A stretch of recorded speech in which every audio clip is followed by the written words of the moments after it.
Hello everybody, and welcome to another sealed video here on the channel. We're playing Core Set 2020 Sealed, getting you ready for your pre-release. But before I dive in, I do want to remind you that if you enjoyed the video, be sure to hit that thumbs up button. If the video gets to 50 thumbs up, I will post another video tomorrow. So if you want more content and to support the channel at the same time, be sure to hit the thumbs up. And be sure to subscribe to get a notification when I post that new video, and also to further support the channel. If you have any questions at all about any of the cards I'm talking about, or just Sealed in general, I'd love to help you get ready for your pre-release. Leave those questions in the comments section down below. And finally, if you would like to support the channel even further, be sure to check out the channel's Patreon and get access to exclusive rewards. Patreon.com/NicolaiBolas. But without further ado, let's dive in. Now, the way that I build the deck on Arena is going to be slightly different than the way I would build a deck at a pre-release, but don't worry, I will talk about how I build decks in paper when they are not so neatly organized for you.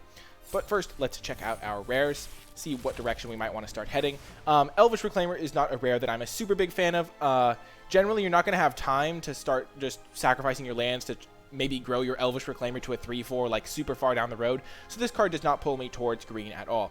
Tail's End similarly does not pull me towards blue. Maybe it could be a sideboard card if you know your opponent has a super powerful legendary spell that you can't beat, but generally you're going to be able to beat most cards in Limited. If it's a creature, you can just use removal on it, and there's not a ton of activated or triggered abilities that are super relevant to counter. So Tail's End, mostly a card that's maybe for Commander, where you're always going to be able to counter their Commander with it, things of that nature, but not a card for a sealed environment. Chandra's Regulator is a card that I'm not a huge fan of because it's inherently card disadvantage unless you have a Chandra Planeswalker. Because if you have a Chandra Planeswalker and you can get some value, you can maybe get a card's worth out of the Regulator, but just discarding a Mountain to draw a card or a red card to draw a card, isn't really worth the price you pay of putting this in your deck, because you are down a card to play the Chandra's Regulator, you put it into play for 2 mana, and then you have to spend even more mana and discard cards to actually draw cards. And even if you have one Chandra in your deck, you're generally not going to be getting enough value out of the Regulator to make it worth a slot. So I'm not really stoked by any of these cards. None of them really pull me towards their colors. However, Hanged Executioner is quite good.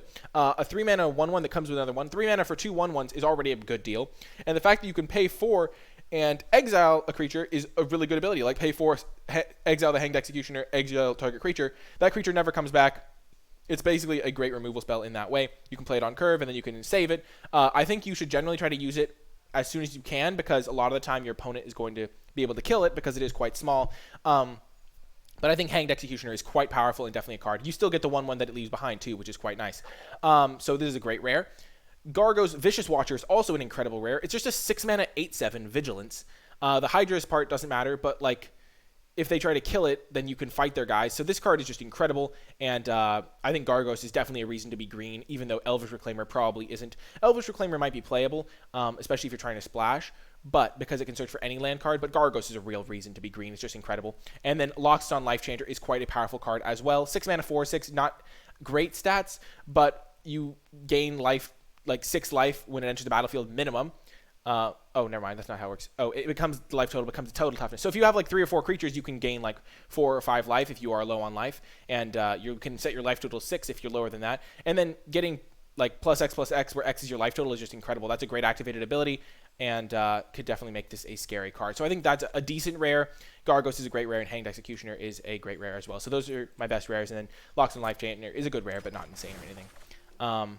But yeah, so ooh, card styles. Yeah, we're not going to do any of that. I just wanted to click on it to get rid of it. Okay, so basically what you need to be thinking about in Sealed, when I do this in paper, I start looking at my cards. I'm going to minus these so that they're a little bit smaller, so I can just see more of them. But essentially, in Sealed, you want to be playing all of your most powerful cards, first of all. Your most powerful cards are what's going to win you the games, and you want to like use like any mana fixing you have to facilitate that. Second of all, you want to be playing the colors that have the most solid playables. You don't want to be playing, if you can avoid it, a color that has one really good card and a bunch of really bad cards, because in game to game you're going to be drawing mostly you're just like average cards. Like the average power level has to be the highest in that color, and you also want to have pretty deep colors. You don't want to have to play 3 colors straight up just so you can make playables. So what I tend to do is I have 3 rows, and I think this is an approach Marshall Sutcliffe taught me from Limited Resources. The top row is all of your most powerful cards, so you just, when you're going through all the cards that you think are the most powerful, you put in the top row, and maybe when I go through the cards in this video, that can help you get some sort of sense for what cards are super good. You put them in the top row, and then in the middle row you put your like rock solid playables, the cards you're pretty happy to play, and then in the bottom you put the cards that you'll play, the ones that like are fine but not special, and then you have a big pile of your unplayables that you'll go through at the end once you've already decided your colors and stuff, and then you start to get a sense of what your playables are and what type of cards that you're going to want to end up playing. and what colors you can end up playing as well. 1 second, I'm going to close the door. But yeah.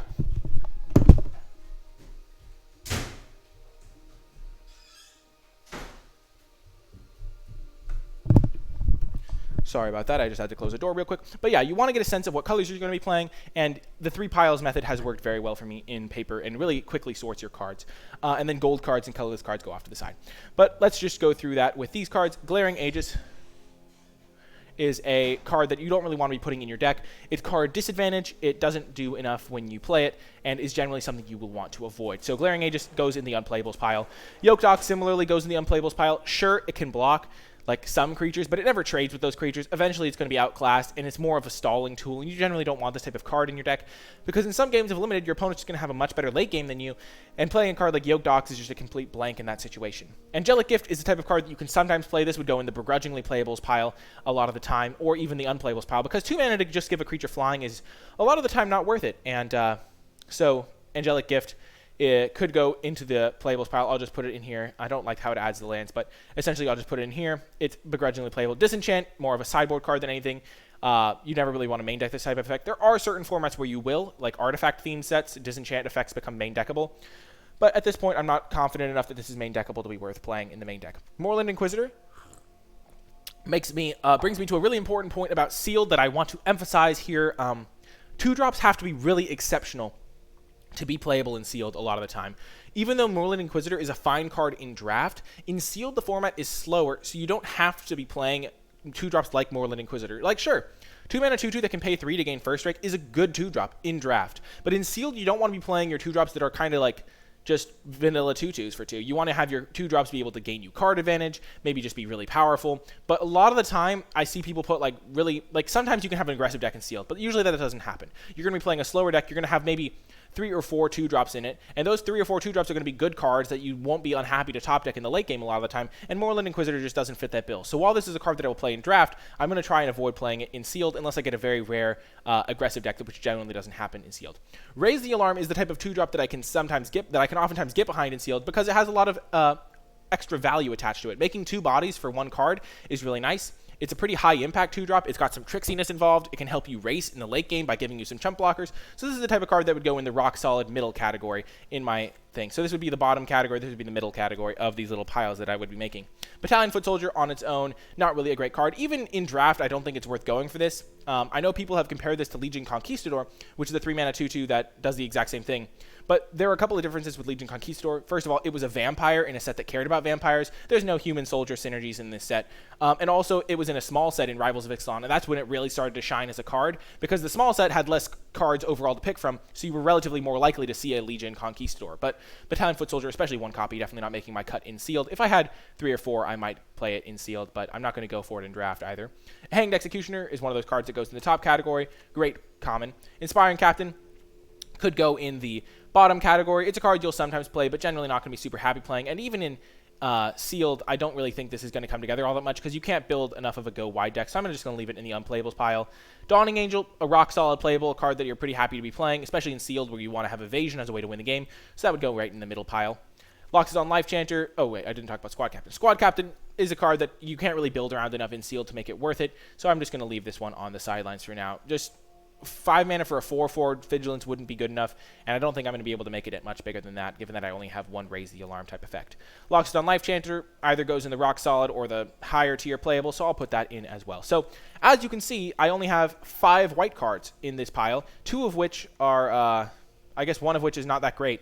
So I don't really have an incentive to be white other than potentially splashing at this point because I only have 5 white cards. If I look at my gold cards, let's just double check my gold cards. I don't have any white gold cards, so I don't think I'm going to be playing white. However, if you do look at these cards, I do have a couple of dual lands that can tap for white. So splashing white for a Hanged Executioner is definitely something to keep in mind. So I will keep that in mind. But in the interest of simplicity, I'm just going to say I'm not going to be playing white except potentially splashing. So I'm going to cut all the cards that aren't like super powerful rares. So I'm going to cut everything except for Hanged Executioner and the Loxodon Life Chanter, which could potentially be splashed if I end up splashing white, but probably will not end up being splashed. Going on to blue, we have Anticipate. Anticipate is the type of card that you can sometimes play in sealed if you have powerful enough rares to justify it, but a lot of the time you're not going to want to play this card because in limited your cards generally tend to be similar power level. So if your deck is filled with 5 out of 10 cards, playing Anticipate to just choose one of those 5 out of 10 cards out of 3 options doesn't really make itself worth a card. Anticipate is also pretty slow because while your opponent's playing their creatures out, you're playing effects like Anticipate. The one time when Anticipate gets a lot better is if you have a bomb rare that kind of wins you the game on the spot. Sometimes if you have like a sweeper, like a card that destroys all permanents, Anticipate can be good for finding that, but generally I tend to avoid Anticipate. Also, if you have instants and sorcery synergies, Anticipate can go up a little bit, but generally not a card I play. So that card goes in the unplayables pile, or sometimes the bottom tier of playables. Moat Piranhas is a card that I don't love in a deck that can't commit to building a Flyers game plan, because the fact that this can't attack means you really need to be having a way to win the game, so this isn't just a blank against your opponent's late game deck. Because the Moat Piranhas may look like a good card, and you're like, wow, if I'm on defense and my opponent's attacking me, Moat Piranhas is going to be great. But the downside is in a lot of limited matchups, your opponent is going to have a better rare than you. Especially in sealed, your opponent's going to have a lot of rares to have access to. And so they could just have a game-winning rare that you can't beat, and then you have a Moat Piranha sitting in play, and it doesn't attack them, it doesn't pressure them in any way. Your opponent's not planning on attacking you, so the Moat Piranhas is a complete blank in the matchup, similar to the Yoked Ox. So unless your game plan involved blocking on the ground while attacking with Flyers or something of that nature, I generally steer clear of Moat Piranhas in sealed. It is a fine sideboard card, however, if your opponent is playing an aggressive strategy.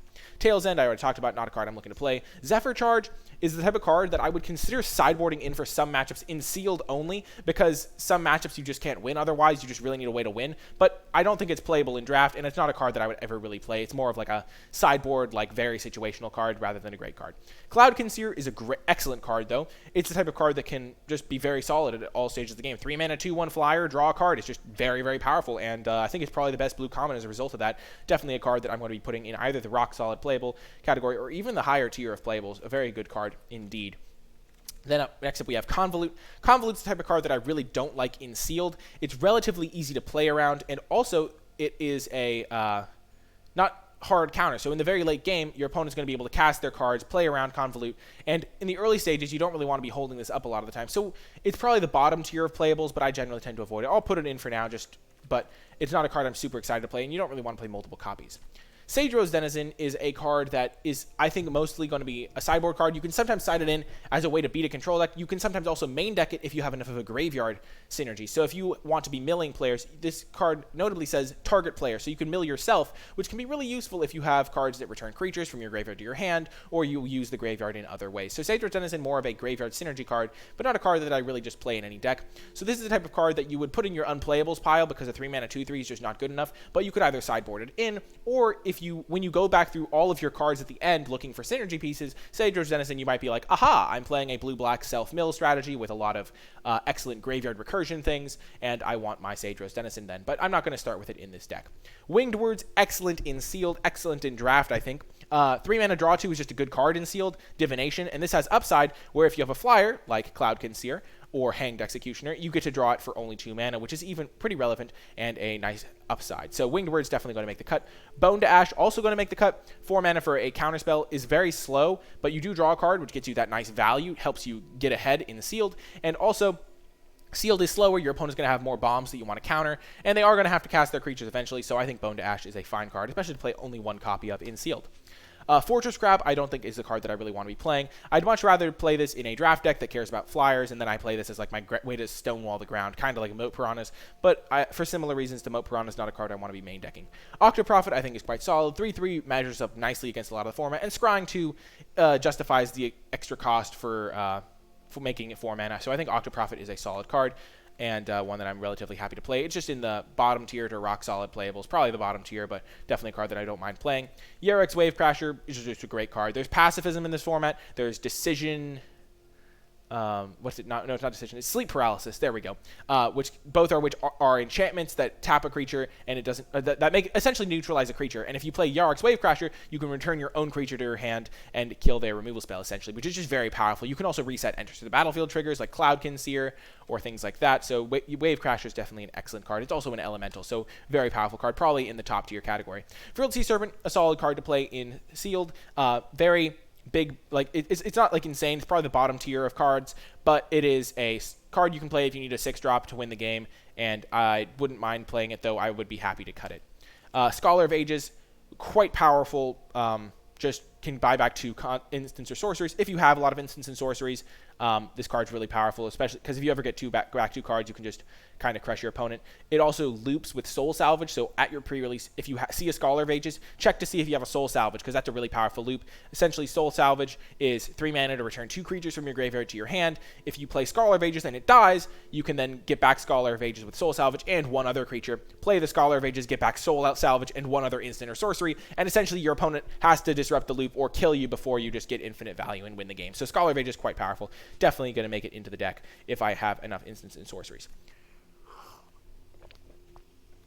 That's going to do it for the blue cards. As you can see, I have quite a few good blue cards, lots of them in the middle tier or even the top tier, and definitely the type of color that I could play as a base color. I have 1, 2, 3, 4, 5, 6, 7, 8, 9 blue cards. Keep in mind that you do need to be playing about 23 cards. Sometimes you run 18 lands and you'll only need 22 cards, but 9 playables is enough to make a color pretty solid, and if worst comes to worst, I could play Anticipates, especially because I do have a Scholar of Ages. That's the type of card that you don't put in at the beginning, but that you can go back through and add later. Let's go into black, though. Bladebrand is a solid card. It helps your creatures trade up. It can be a good way to deal with pesky flyers if you only have small flyers. Bladebrand is just a solid card and works well with Scholar of Ages, so I'm going to put that in. Blight Beetle, 2 mana 1/1 just generally isn't good enough. There aren't enough 1/1 counters running around to really hose that much, and also, I think this is a solid sideboard card against green because it can just block any green creature for days and is immune to the green removal. I don't think Blight Beetle is a card that I want to main deck in sealed. Sorcerer of the Fang, similarly, is just too small. It's a 2 mana 1/3, just not a good enough 2-drop. As I said earlier, you want your 2-drops to be great. Sometimes you'll play Sorcerer of the Fang just because you do need some number of 2-drops. You have to have it at least 3 2-drops, I'd say, in sealed. 3 or maybe 4, but probably 3. You don't need that many 2-drops. But Sorcerer of the Fang just kind of slow. 6 mana to deal 2 damage is just not that good. If it gained you 2 life, it'd be much better, but I'm just generally not a fan of Sorcerer of the Fang, at least at this point. It could surprise me, but much better than I think. Barony Vampire, 3 mana 3/2 is just not good enough. Gorging Vulture, however, I think is quite nice. If you look, it works quite well with Scholar of the Ages for milling yourself. It also just fuels any other self-mill strategy things you have and gaining you a little bit of life. Gorging Vulture is excellent, definitely solid tier or even high tier card for black. Oh, we did get a Soul Salvage, perfect. I would have scroll over, but I didn't want to risk it. But yeah, I'll talk about it in a second. Murder, excellent back card, probably the best common in the set. Definitely going to put that in my deck.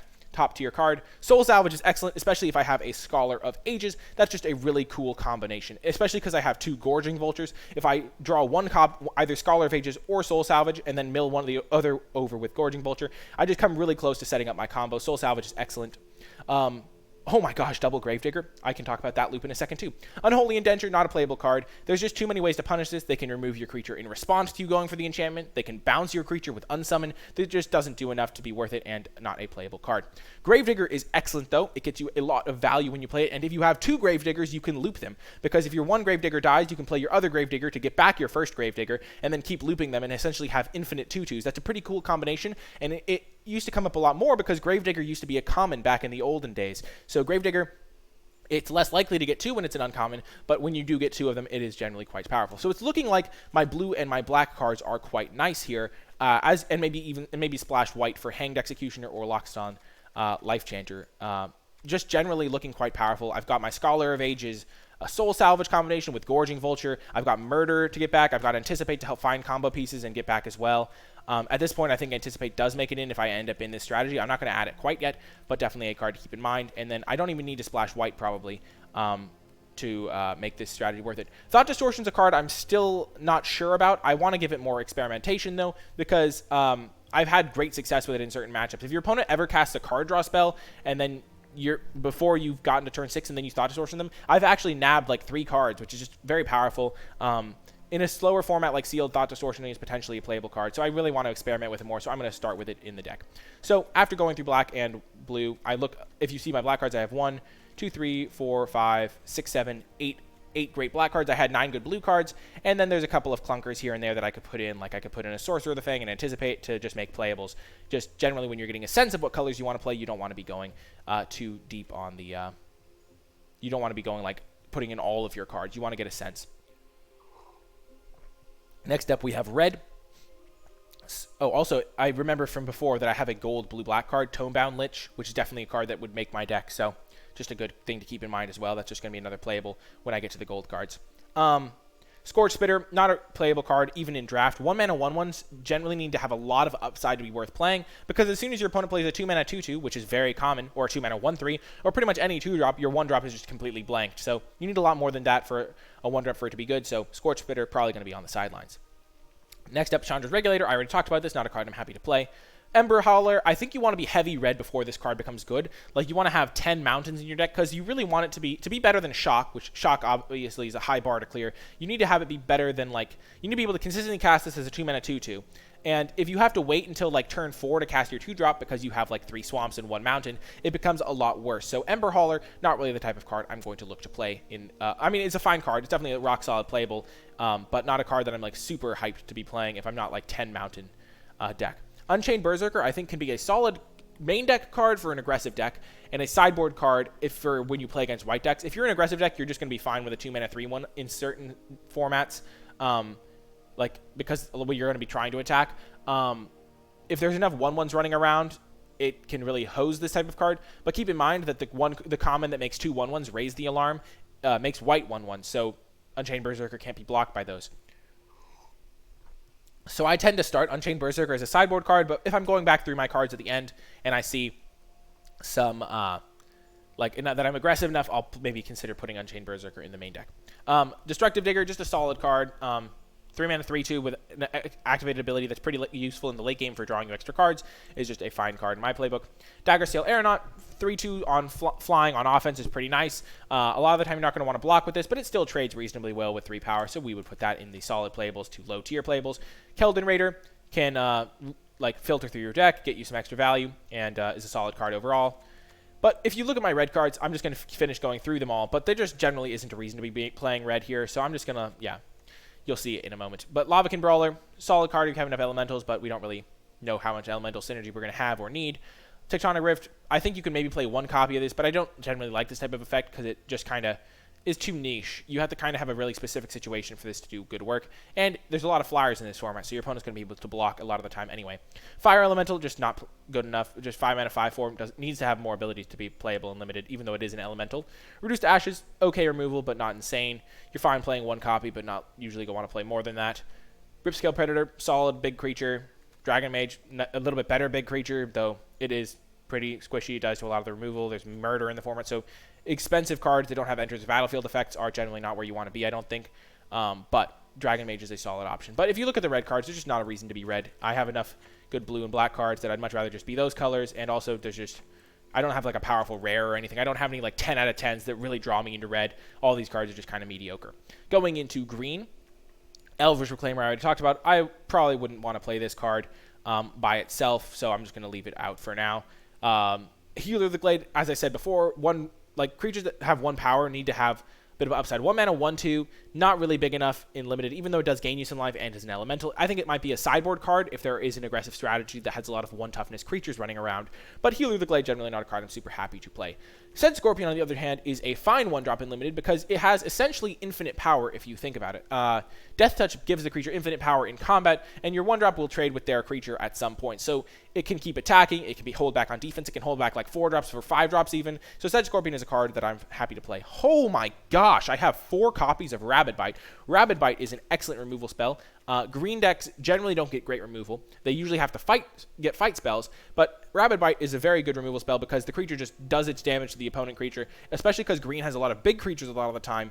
You can get a lot of value out of things like Rabid Bite because you're just playing bigger creatures than your opponent and then killing their stuff. So Rabid Bite is quite good, and 4 copies of it really makes me want to consider green. Centaur Courser is a solid 3-drop. It depends on how it matches up with the format, but a 3-mana 3/3 shouldn't be slept on. That's a big creature for its cost. A lot of the time it's very good in a format. Sometimes it's been less good, like in Hour of Devastation there was a 3-mana 3/3 that just wasn't very good, but it's always going to be a solid body and definitely one that you should consider at least playing. Ferocious Pup, I think, needs a little bit of help before it's going to be good. You need to have a way to use the extra 0/1 body. Maybe you have an equipment to put on it. Maybe you have a mass pump spell. But generally, if you can't use the 0-1 body, then you're just pretty much paying for a 3-mana 2-2, which is not good enough. So I'm going to start off with not having this in my deck, though if I have synergy pieces, I might put this in later. Though the 0-1 does chump block, so it doesn't need all that much extra stuff to be okay. Thrashing Brontodon is excellent, big creature for its cost. A lot of times people say keyword big on this type of effect, and it is a main deckable way to get artifact and enchantment hate, which is actually quite relevant, so happy to play that. Silverback Shaman, excellent. This card seems very good to me. 5 mana, 5/4 trample, draw a card when it dies is just unbelievable, so great card. And then we have Gargos, Vicious Watcher, might be our best card in our pool. Just huge creature. If we can combine it with our black cards like Soul Salvage and Gravedigger, we can just constantly play this card, which just seems excellent to me. So definitely something to keep in mind as well. Gargos, just a great card, I think. And then Howling Giant, another big creature that's pretty good, I think. 7 mana is a lot of mana, but it does come in with 9 power, 9 toughness, and a reach body spread across 3 different bodies, so definitely a good card as well. Tomebound Lich, good card if we play blue-black. We'll put it into the mix for now to consider it. Lightning Stormkin, you only want to play this in a blue-red deck because the 2/2 body isn't really splashable. You don't really want to be playing this on turn 5, especially because it would be a splash color a lot of the time. But it's a fine card for a blue-red deck. We just know we're not playing red, so we're not going to put it in. We'll put our lands in to... actually, we're going to put our lands in the end. We're not playing red, so we won't need Windscarred Crag ever. But Blossoming Sands could get in there. Thornwood Falls could get in there if we want to splash a blue card. And then Risen Reef is an excellent gold card as well. Could really incentivize us to go in a blue-green direction because Risen Reef is just absurd, especially if you have other elementals. Just 3 mana gets you a 2-for-1, and then every elemental you play gets you a 2-for-1. So Risen Reef is quite good. Going to the artifacts, Prismite, I'll talk about Heartpiercer Bow. Heartpiercer Bow is more of a sideboard card, I think, though there are enough 1-toughness creatures in this format that you can sometimes consider main decking it.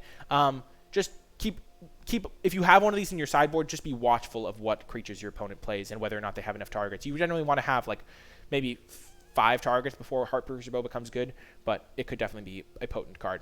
Prismite, not a card I'm generally happy to play, but if you want to splash and you don't have enough fixing, it can definitely be playable. And yeah, if you do need it for your fixing, try not to trade it off early. Maybe just hold it back. But it is still a 2-drop at the end of the day, so you shouldn't be too afraid to trade it off. So we'll put that in as like a low-tier playable. Salvager of Ruin, I haven't actually gotten to play with it, but I could see it being solid. You kind of need it in an aggressive deck because you want to be trading off your creature and then playing Salvager of Ruin, getting back your guy.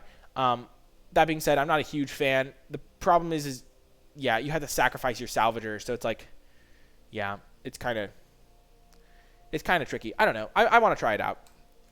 You do lose your Salvager, but it makes trades kind of good for you, so we're going to try it out.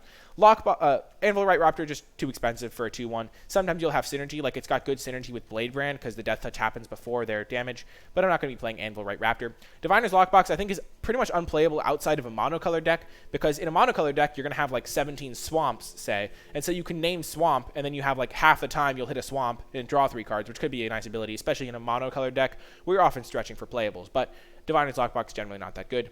Pattern Matcher, you have to kind of check how many of each type of creature you have before Pattern Matcher becomes a good card. If you have like 3 copies of a creature, Pattern Matcher seems like it could do good work. In this deck, we have a couple of really powerful options to target with it. Since we would potentially have 2 Gravediggers or 2 Risen Reefs or 2 Gorging Vultures or that type of thing, I would consider Pattern Matcher. And that is all of our cards.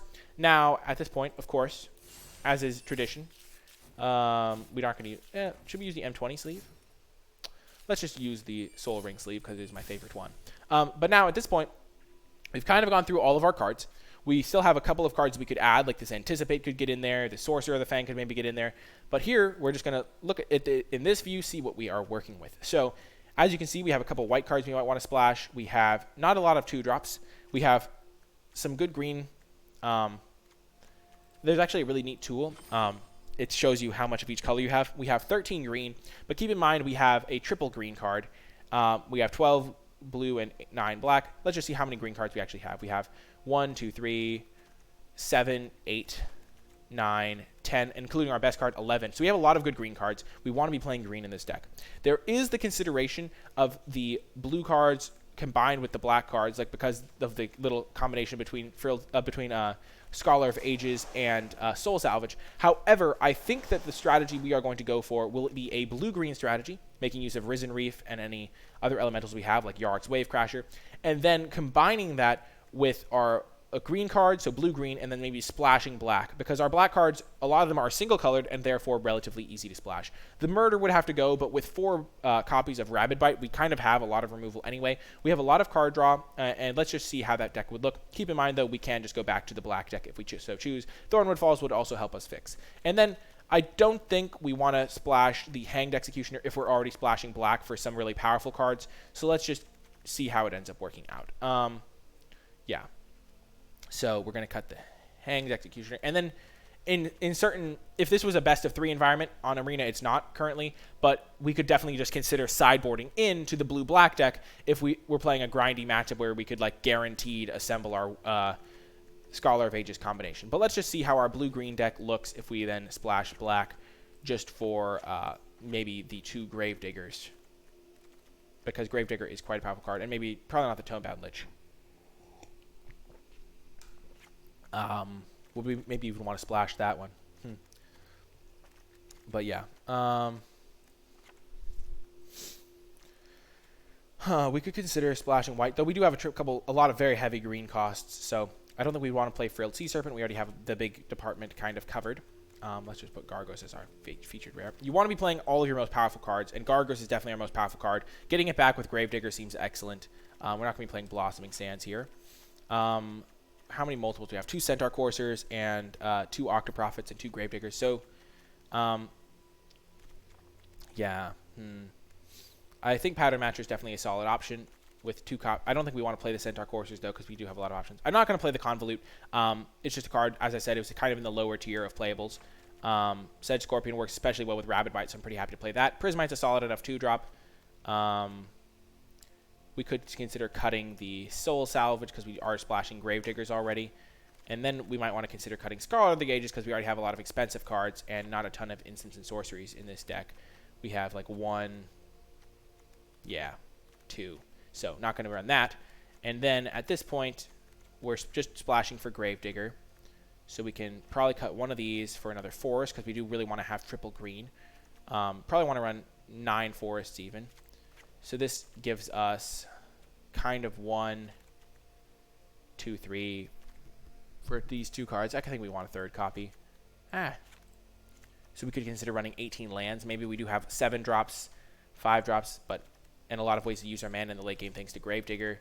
Risen Reap's also nice for fixing. So I think we can cut the Centaur Courser, both Coursers potentially, because we do have a lot of better 3 drops, I think.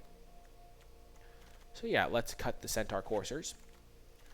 And now we have 18 lands, which might seem like a lot, but we have a lot of powerful things to be doing, a lot of value to be gained, and a decent amount of ways to use our mana in the late game.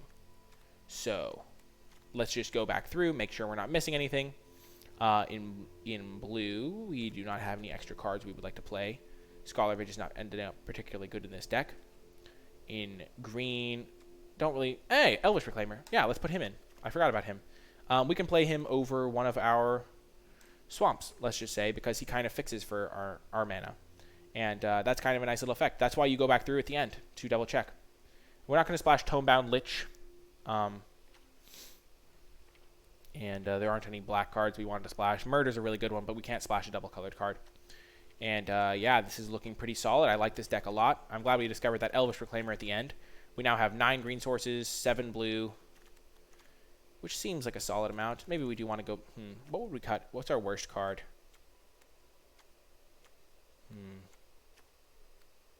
Wow, Salvager can kind of ramp us when combined with Elvish Reclaimer. That's kind of sweet. Prismite's definitely our worst card. I'm never really happy to play Prismite. Let's just look at our... Yeah, I think we want it for fixing, though, potentially. Just a 5-mana Gravedigger's relatively okay, and we do need at least some 2-drops. So yeah, let's just run it like this, see how it works, and yeah. Before I begin, remember to hit that thumbs up button, subscribe to the channel, leave a comment if you have any questions. I tried to go super in detail to help you with your own building at pre-release, because I know that a lot of the time in the past I was kind of a bit too hasty with the way I talked about the cards. I think I just kind of blew through them, and I think talking about them, especially early in the format, really helps people out. Wow, I didn't change my artwork. I guess we're going to be battling as Liliana this time. And we have perfect mana, a nice little card draw spell on the play. We will keep this hand for sure. we will definitely want to see phases.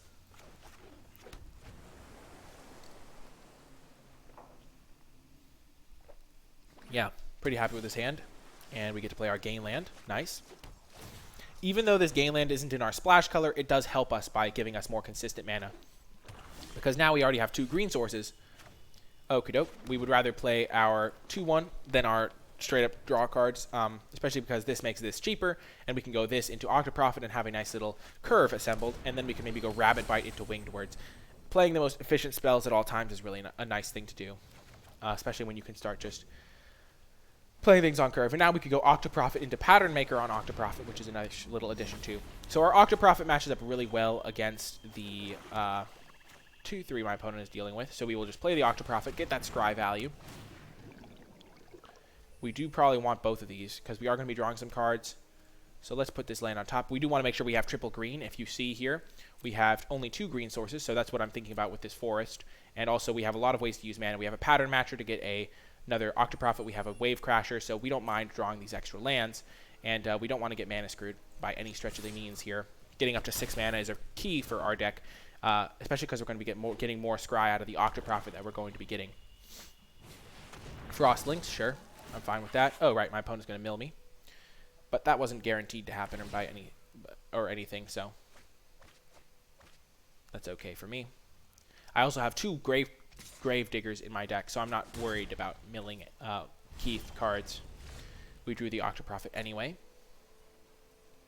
Sure thing. So that kind of messes with the Pattern Maker, but that is okay. We will just play our another Octoprofit. Still does pretty good on the ground here.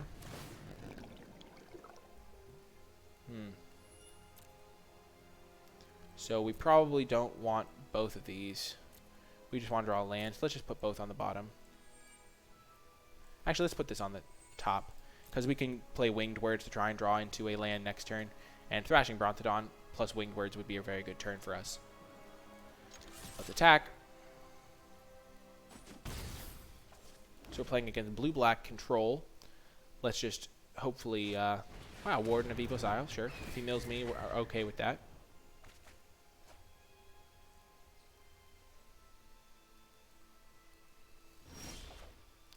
And that was a solid draw as well.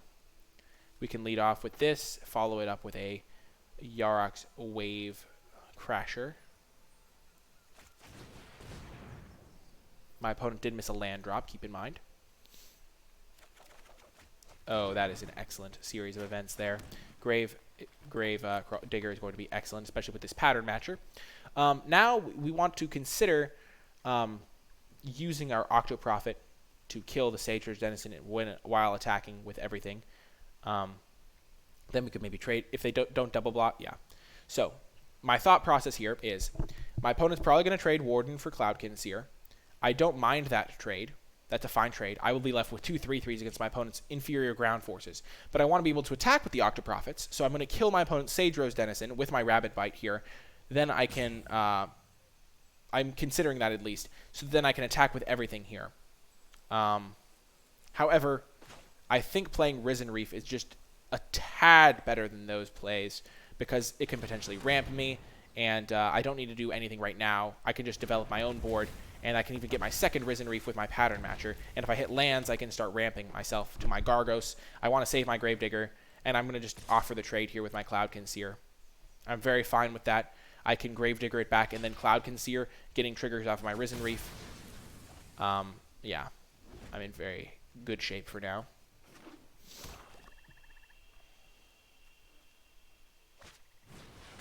Okie doke, and I'm glad we saved our removal for this, because this is much more scary as a flyer. Silverback Shaman. I think we're going to want to make use of all of our mana this turn. So I think Gravedigger getting back Cloudkin Seer could be quite good. And then the next turn we can Pattern Matcher on our Gravedigger to get a second one for later in the game. So that is going to be my plan here. There is no counterspell for just 2 mana.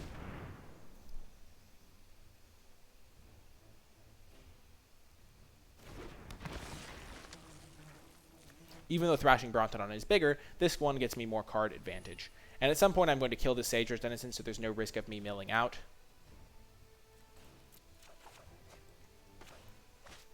But here we get a ton of value.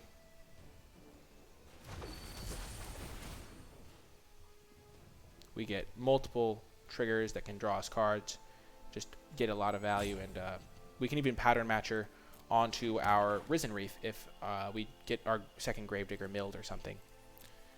Because 2 Risen Reefs in play seems like a very good situation to be in. I can make my land drop and now pass the turn back. And the more I wait, the better situation I get in. I actually might want to consider attacking with these guys just because, I don't know. Yeah, I'm going to wait. No attacks. The trading down, you really have to have a good reason to do it. Because my opponent's just going to throw a double block. I'm trading a 3-3 for a 2-3. That might be fine, but at the same time, it just could be just quite bad. So I'm just going to wait, see what happens. And, yeah. Keep in mind, my opponent could be holding up a bounce spell or something of that nature, so going for my Rabid Bite could be risky. Here we are going to go for Pattern Matcher before anything else. Actually, let's attack first. I'm actually fine trading off for this Aedrus Denizen now, because I don't want to get too much milled. I only have 14 cards left in my library.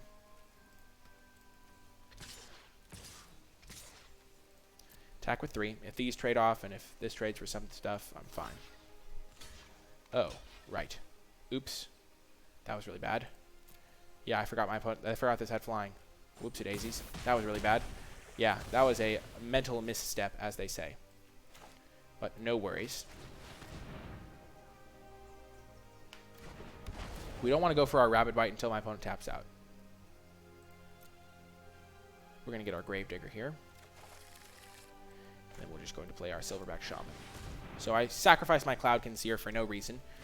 But I did trade my 3-3 for a 2-2 flyer, which is kind of nice. And if my opponent does tap out... Oh, that card is interesting. Well then. And if he ever mills my Gargos, I can get that into play. Okie doke. And I can Wave Crasher back my Gravedigger.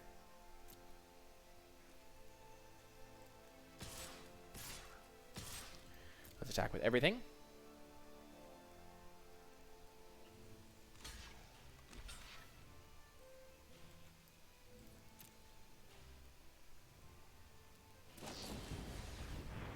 Sure thing. That's why I wasn't going for my Rabid Bite. And now I can get a ton of value here. So we will first... So we have 7, 8, 9, 10, 11 mana. So I can go 4, 8, 4, get that back, 8, 9, and then Rabid Bite. So let's just do that, while also getting a nice Risen Reef trigger.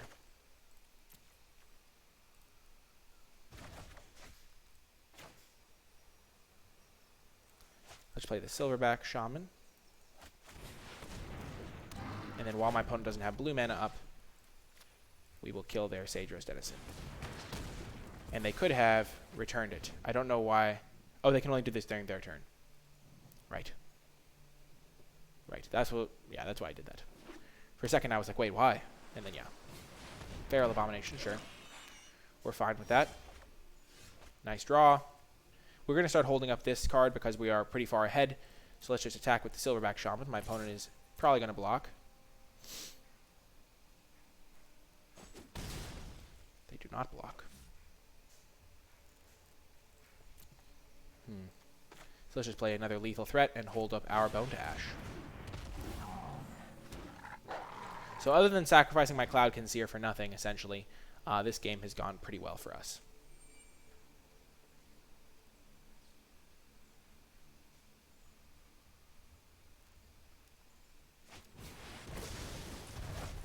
Okay, that was brutal.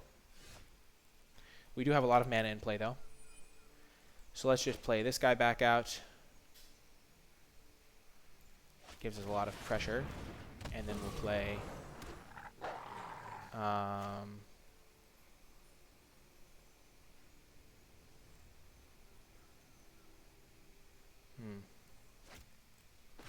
We just play a 4-mana 3-3. That seems fine to me.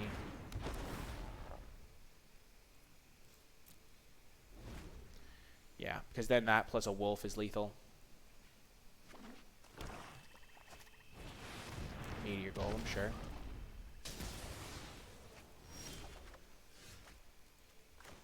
So I can Gravedigger back that guy.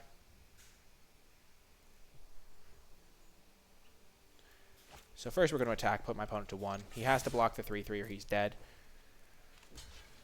We know there are other cards. 3 of them don't do anything here. So we're just going to Gravedigger back our massive 7-drop.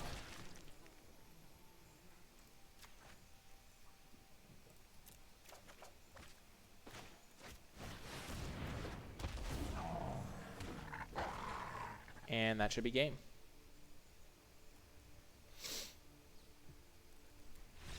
Booyah. That is how you do it. That's how we drew it up. That's exactly what we wanted to happen. But yeah, that's another good example of how to come back after a misstep. I definitely messed up with my attack, but I was able to regain my composure and focus it in on the rest of the match. I'm going to get a cup of water while this game loads.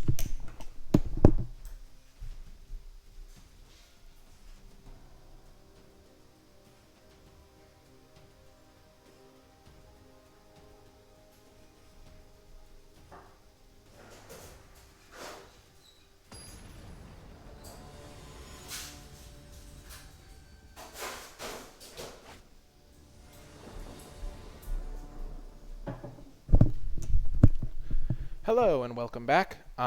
This is a good hand. We have all of our colors, which cannot be understated, the power of having all of our colors. We don't have triple green or even close to it yet, but a couple of Octo Profit is also a fine thing. And in Sealed, this is a solid hand. Even though we're on the draw, we have a couple of plays we could draw into, and definitely going to keep this one.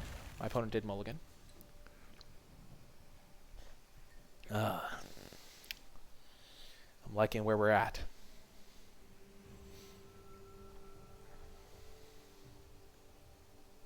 When your opponent's milling you in Limited, one of the things to keep in mind is that it only matters if they get the last card. So you need to be keeping, like, my opponent milling me was helping me out because them milling me got me closer to, like, good cards to get with Gravedigger and things like that. It also gave me a lot of information about what was left in my deck. When a lot of times you can be over afraid of mill, and sometimes you can be under afraid. Like, you should be more afraid than you are. That happens to me from time to time. Okay, so my opponent has a decent number of cards in hand, but we have no reason to believe they have a Convolute. They could just have nothing going on. Looks like they have a Convolute, but I think it's worth going for the Risen Reef. One thing to keep in mind is if I don't go for the Risen Reef there, I, first of all, don't check whether they have the Convolute. And second of all, I'm not going to be playing that Risen Reef for a while. Because next turn I'm going to go Octo Profit, and then after that I'm going to be playing Silverback Shaman. So I'm not going to be I'm just going to be doing nothing on my turn. So playing around counter spells is oftentimes much better when you have some sort of benefit from doing so. So I really do want this Gravedigger, I think, at some point. It's a really good card, and I have the mana for it. But I think drawing lands is also just better. So we're going to keep a land on top. We're not going to get too greedy. And we're going to put the Gravedigger on the bottom because that's just the more disciplined play. We already have 5 spells. We don't have enough lands to make use of a Gravedigger super effectively. So we're going to attack first. My opponent is holding up a bunch of things, but since we do not have anything to hold up ourselves, we're just going to cast our Octo Profit, look for more lands. And we do not want either of these cards. Neither one's a land, nor are they incredibly powerful.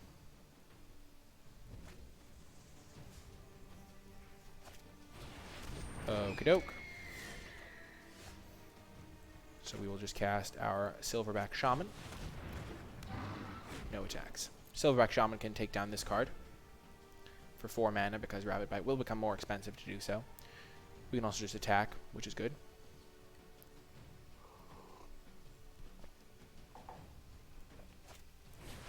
Blightwood Tracker, eh? My opponent is holding up essentially Unsummon. We will attack. I don't want to walk right into an Unsummon, but I am fine killing a Boreal Elemental for our Silverback Shaman and drawing a card.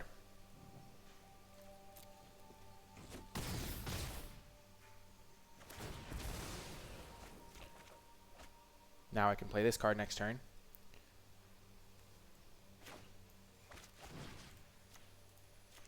Let's just go for this because it's mana efficient, and even if they do have a bounce spell, it's not the end of the world because we can just replay. Now we have our Bone to Ash up. We have 6 power in play. We're in great shape here. Sedge Scorpion, we are fine with that one. Sure, it can trade off, but it's not like a super powerful card that we need to be worried about. It just trades 1 for 1. Okay, that's a little bit worse.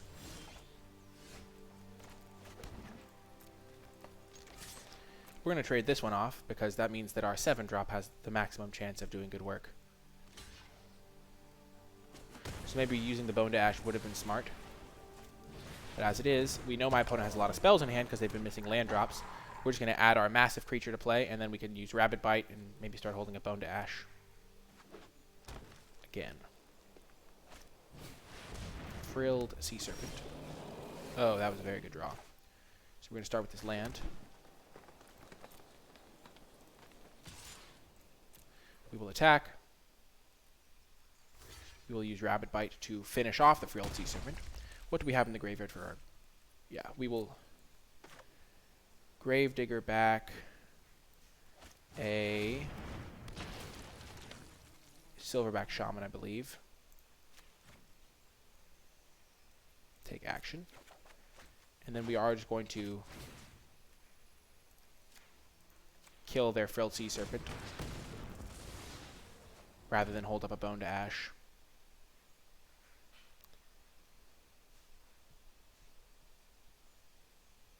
One thing to note, if we had gotten back Risen Reef and there was a land on top, we could have just chosen to draw that in order to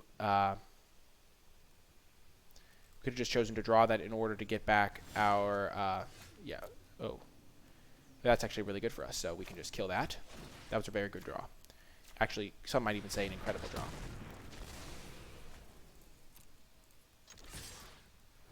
My opponent has a useless counter spell, a useless removal spell, and 1 blank, and they're dead next turn, no matter what they kill. So that was just, yeah.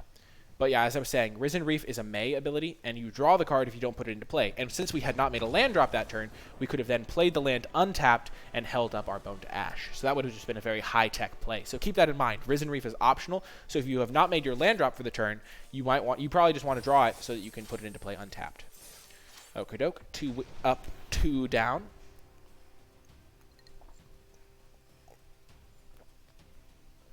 Sealed is a format that even in best of 1, if you understand how it works, you can gain a tremendous deck building advantage and therefore beat your opponent because you know more about what's going on in the format and how to play it. Also just general play strategy. I need to just choose an avatar because I keep getting random ones. I don't mind Vivian. Vivian's a cool one. Okay, so this hand is actually one that I'm going to keep. It's kind of sketchy. I can't cast Bone to Ash, but I have a Sedge Scorpion and a Brontodon. Turn 3 Brontodon is quite nice. And it'll buy me a lot of time from on the defensive perspective to get my other color. And I don't even have to wait. I'll just be able to have it whenever I want it. We are going to play the island next turn. There are some people that might think, oh, but I want to keep information. But keep in mind, I do have a Bone to Ash to keep hidden to keep up against my opponent. So let's attack. I'm fine trading Sedge Scorpions.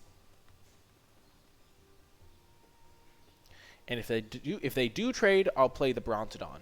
If they don't trade, I'll play the Cloud Conceer because I want to get in for maximum damage. And I don't mind that. Playing the Cloud Conceer is a great option here. It can't be blocked by the Sedge Scorpion. But I would be fine if it did end up blocking the Sedge Scorpion here. Trading my 1 toughness guy. Though, I'm not sure if I would actually make that trade.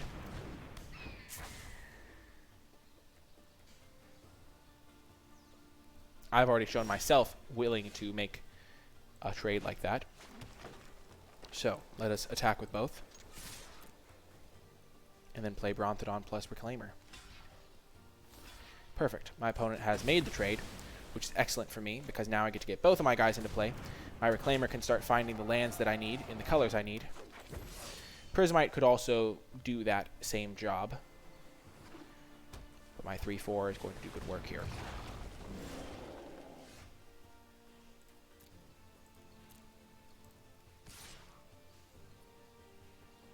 Let us attack. Sure, we'll trade a 3/4 for a 4/3. Play our Prismite and pass the turn. We will sack 1 forest to get an island Or actually probably get a swamp.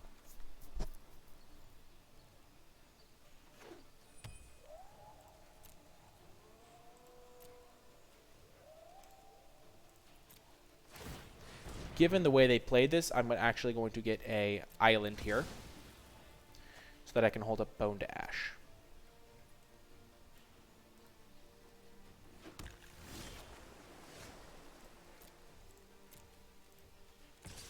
I could hold the Bone to Ash if I drew a card, but I have the Prismite to fix anyway, and I just want to be able to hold up my Bone to Ash, get value when they try to cast their creature, and then slam my own creature as a counterplay to that. I have all of the pressure, so I don't have to play a creature. I essentially force them to blink first, because first of all, Elvish Reclaimer is slowly fixing my mana. Second of all, it will become a 3/4, and then I'll have an even bigger clock. And just holding up my Bone to Ash here doesn't even look that suspicious, because I don't have, like, I'm kind of mana screwed. Sure, Gift of Paradise resolves, of course.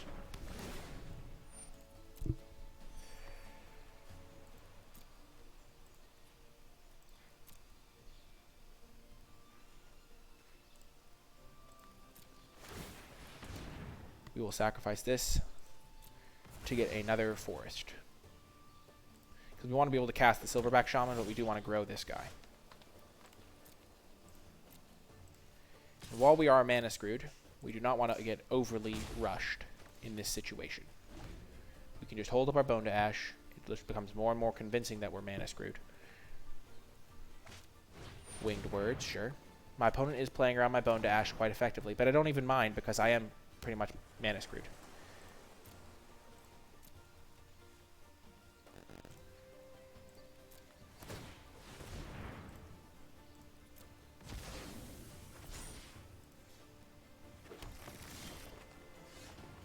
And now I can just start attacking with both.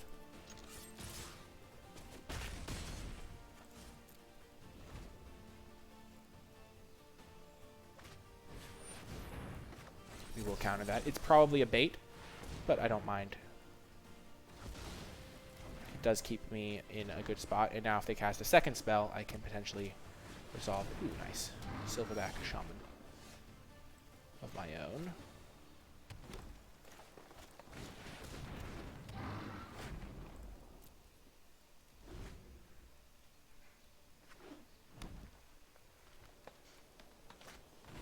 Sure, they only have one creature. I can definitely outvalue that. Gargos, fine, fine. Sure, we will get our Risen Reef into play. So they have a Bone Dash as their last card. That's fine by me.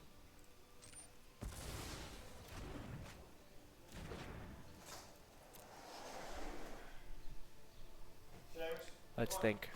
Let us think. Do we want to trade here? I don't think we want to trade. We do not want to give my opponent a opportunity to draw a bunch of cards and find more gas while we have so much gas in our hand already. Because keep in mind that my opponent is not going to be able to what's the phrase? They're not going to be able to just draw. If they want to draw a card with this, they're going to have to attack, and I'll just take the damage and then attack them back for 11. Okay, so X equals 6.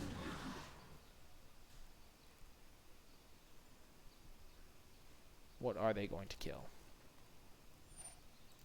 Sure.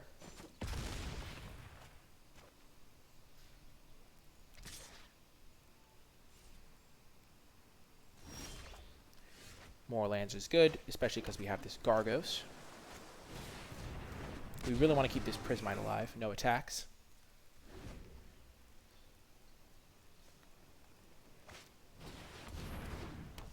And as I said earlier, we're just keeping my opponent off balance. I have an 8/7 Vigilance.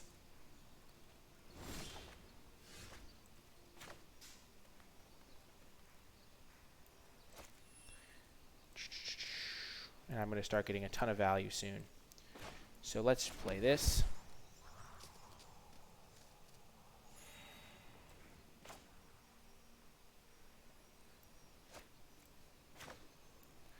Play that Gravedigger to get back to Risen Reef, I believe. There's so much value here.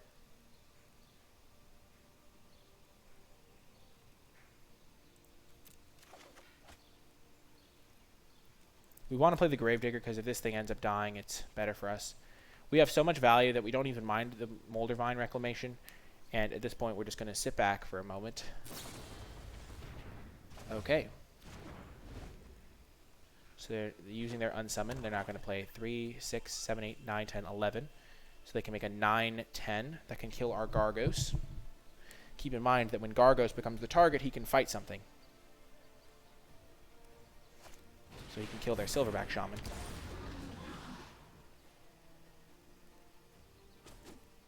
Oh. Oh, the target of a spell.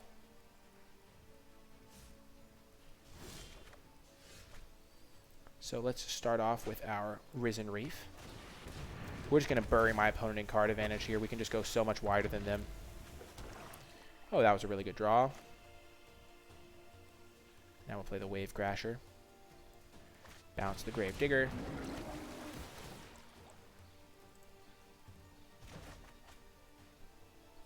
Oh, yeah. We have 14 cards in our deck. We're going to have all those in play very soon. Okay. We will chump that. Oh, this has trample. Well, that's good to know. I'm glad we found out then, rather than now.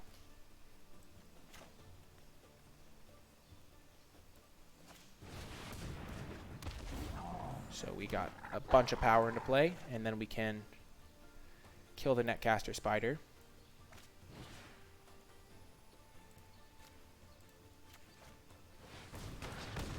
So they do draw a card.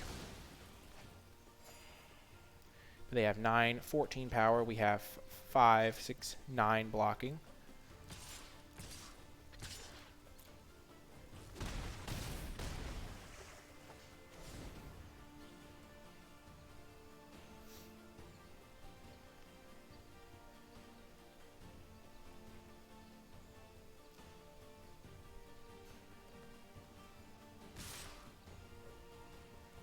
So I don't think we want... we're just going to kill it because it's safer.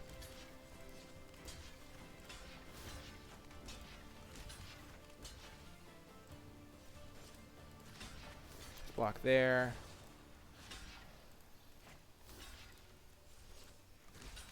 And then double block there.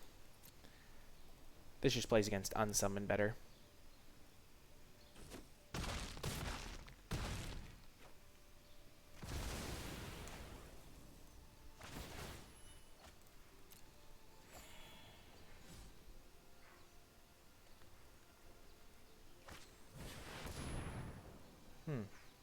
Interesting.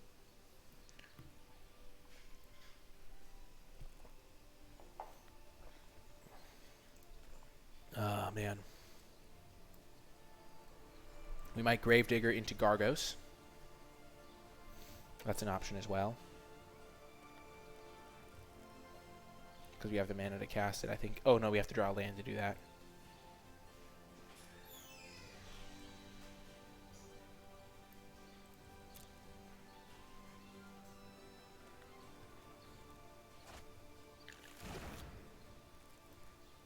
So they got a Risen Reef and a Warden of Evos Isle.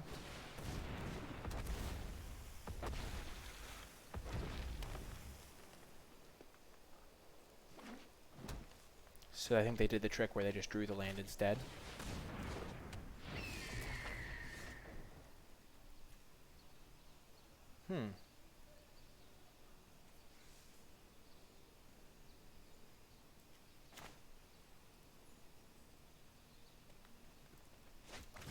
Let's do this, I guess. I think we're going to get back... I don't think getting back Sedge Scorpion is very good. I think we want to deal with this flyer.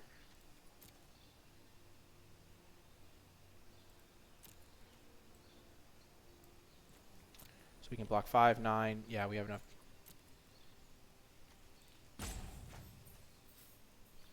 So we could have maybe gotten back our Howling guy, but I don't think we have enough mana to do that.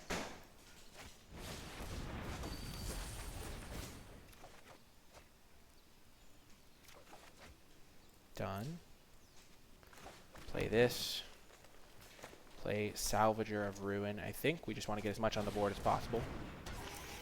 And then no attacks.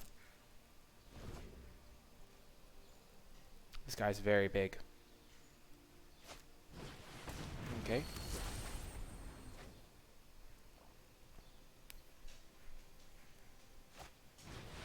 Oh gosh.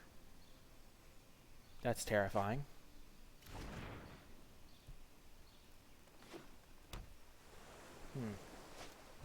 They also have Gargos. Interesting. Interesting indeed.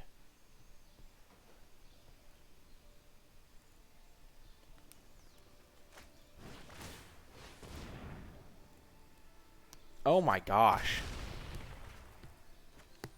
That's disgusting.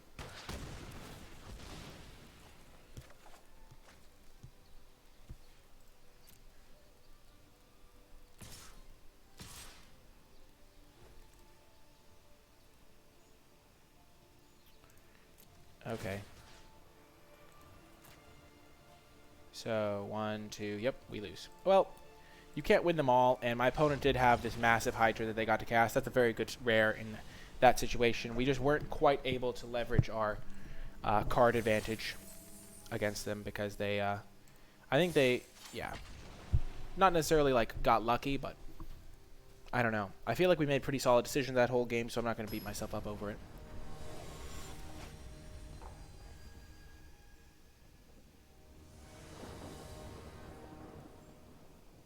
We will keep this hand.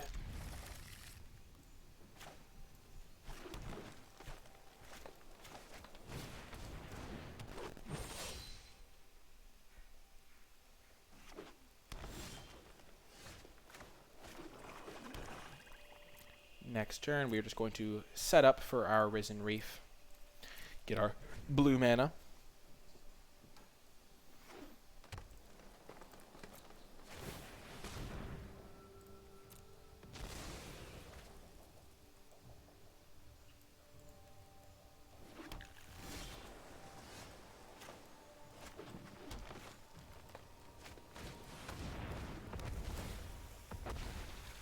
Oh yeah, that ramp feels good. Then we can play Wave Crasher.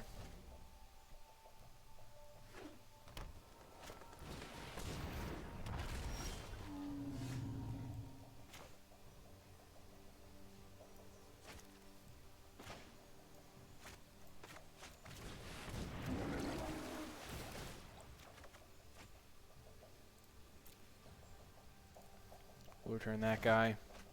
Play him again next turn, get even more value.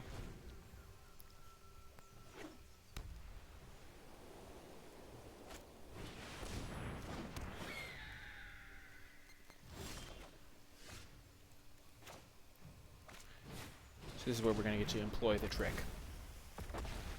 If we had drawn a land.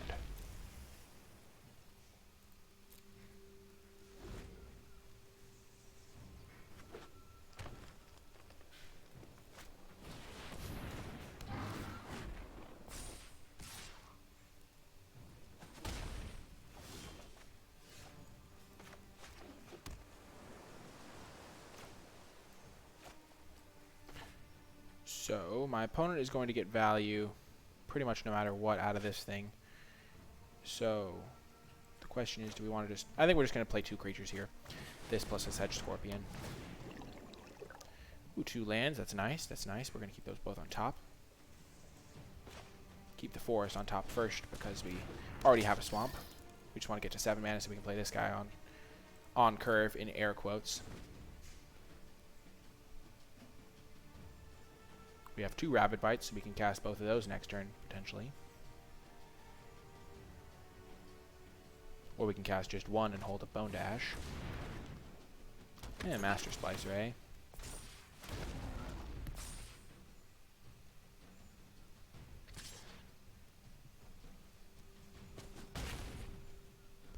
So for 1 green, my opponent can't have anything. So we can kind of just go to town with our Rabid Bites.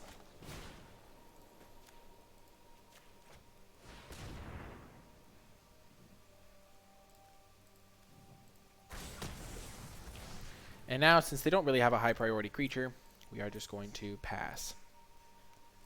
hold up our Bone to Ash, and if we can go Bone to Ash into Howling Giant, we can just win the game. Because that's just a really potent combination. We'll counter pretty much any 5-drop they play. That's just such a effective 1-2 punch here.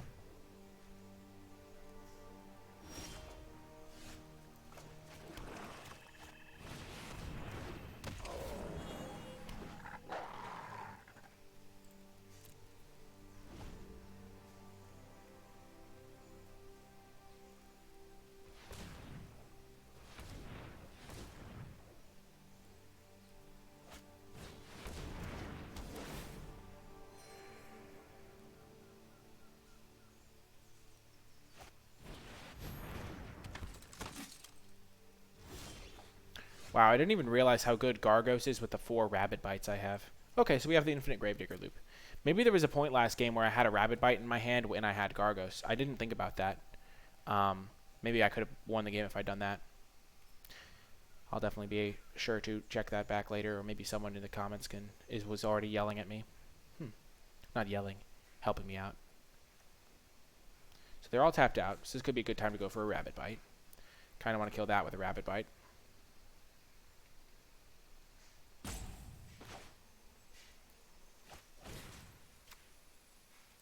And then I kind of want this to die so I can Gravedigger it back. So sure, they draw a card.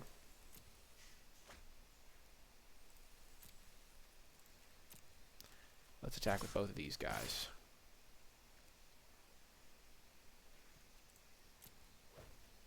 Because we're fine making some bad trades so that we can actually play our Gravedigger this turn. Like sure, we trade a 5/5 for a 4/4.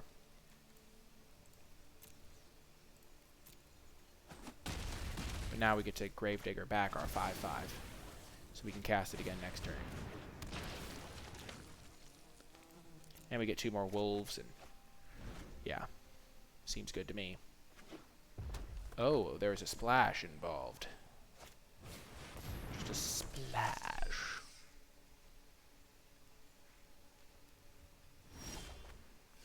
Well, that would be a good card. We will probably use our Elvish Reclaimer in the near future.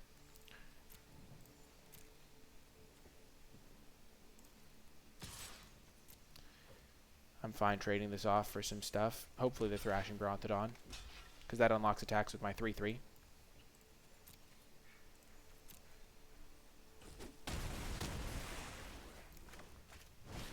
Getting the board small when you have such a huge creature like the Thrashing Giant. And now all my 2/2s can attack as soon as the Netcaster Spider dies.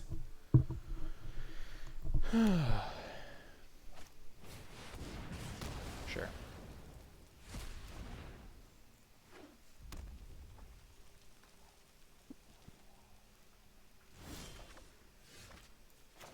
Well, Gargos incoming, as they say.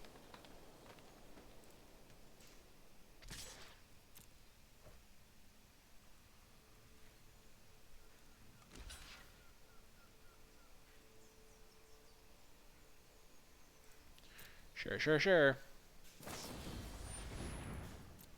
Okay.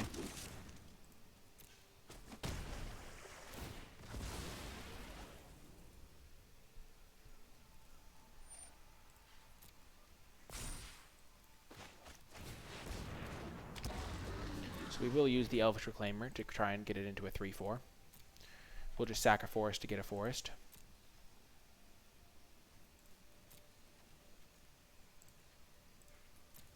Also makes our deck marginally smaller.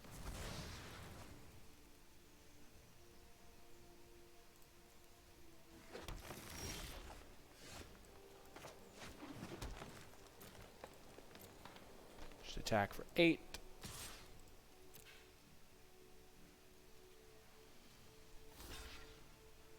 Nice. And we're just going to hold this Gravedigger for the Gargos.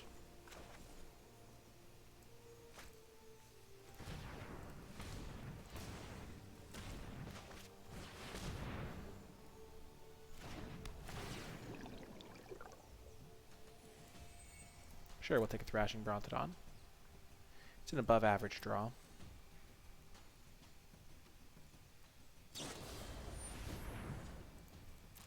I should have... I think I see a better line now that I have used my turn. I think Gravedigger getting back Yarok's Wave Crasher. I'm just going to use this anyway to make it a 3-4 so it can attack. I think this getting back a Yarok's Wave Crasher and then rebouncing a Gravedigger is the best play. So I should have done that. Oh, I should just get my gain land. What am I thinking? I apologize. I should have thought of that. Whoops.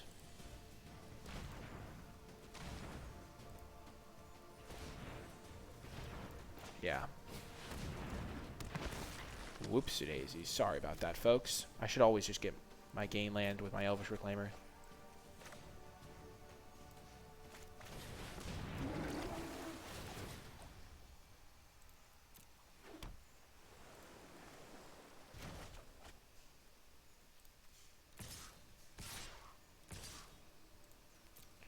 We're fine to make a trade here because as soon as we get rid of his 3 toughness guy, we can just go to town with all of our 2/2s.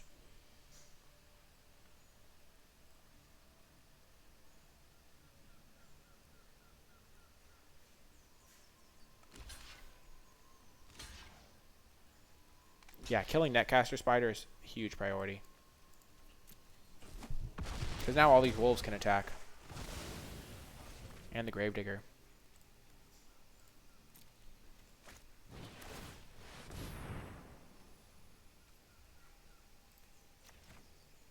Boom! Let's go. That's fun. Good work, Gargos. You truly are a vicious watcher. Oh man. Here they come. These are just the easiest blocks. Boom! Victory so sweet! Back to my winning ways. Yes. Oh boy, oh boy, oh boy. Whew. So much victory, so much power. Gonna get more water. I'll be right back.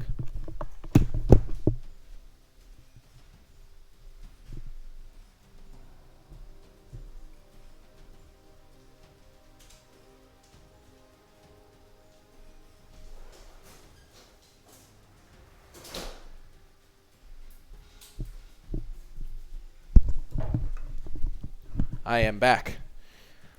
Whew. I just want to say thank you to everyone who watches the video. I mean, it really is great to have so much support from the community and everyone that leaves nice comments and says hello. It's just like, it's always just super surreal to me that, yeah, all of the time I've spent practicing and refining my ability to explain things has paid off, kind of. I mean, so many people watch the videos and it's so happy, and I just appreciate each and every one of you. Oh my gosh. Risen Reef is so good! This deck is so good! Life is so good! We're going to get the ramp ability off this and cast a turn 4 Silverback Shaman. I'm calling it now. It's even going to be a swamp for optimal value. Or even a forest, maybe to cast Gargos.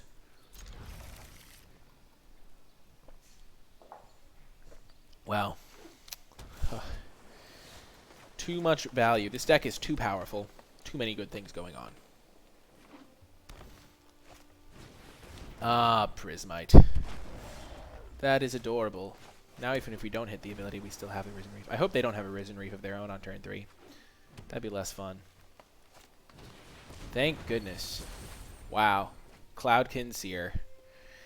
That's like a poor man's Risen Reef. I've heard it described as such. Play the forest in case we hit. Ah, Winged Words. We only drew a card. Now we can play our Octoprophet. Or we could play Yarok's.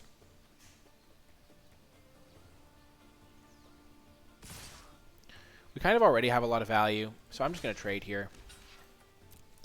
It might seem odd, but we're not going to be triggering this for a little bit because we're going to be playing this into this. Sure. Because we just really don't want to get run over here because we have so many good cards in hand. Let's just play this guy out. Okie doke. We want the lands. Pattern Matcher is okay, but I don't think we necessarily want it. Let's just bottom it. Like, sure, it can draw us another Octoprophet, but is that really what we want to be doing?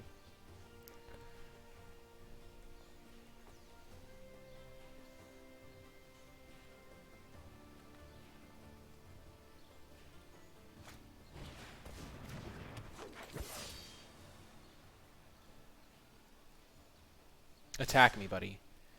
Make my day. You think I won't block?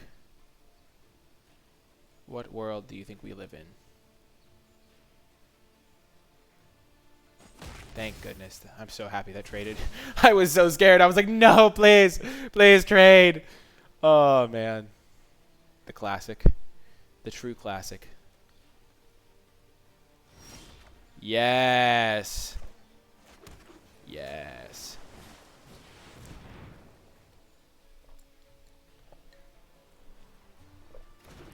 We don't want to go for Rapid Bite while they have a potential unsummon up.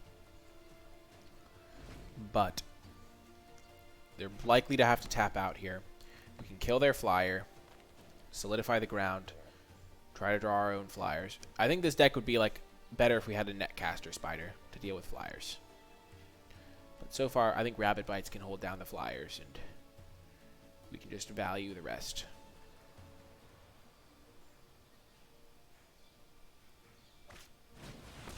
Loaming Shaman, eh? The non-bow with Elvish Reclaimer if you want to put lands back in your deck. Sure, they shuffled Feral Invocation. I'm fine with that.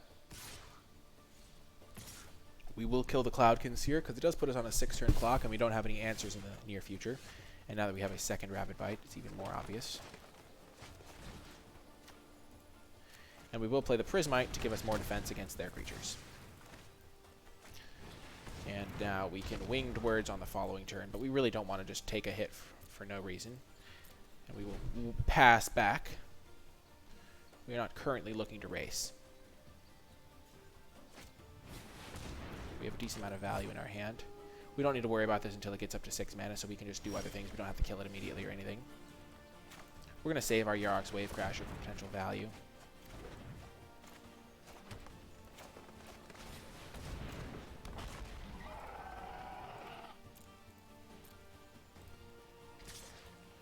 Sure, we'll attack now. We're holding up an unsummon, so maybe they just won't block.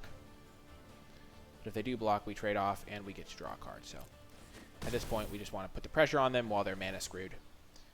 And we wouldn't mind drawing a card.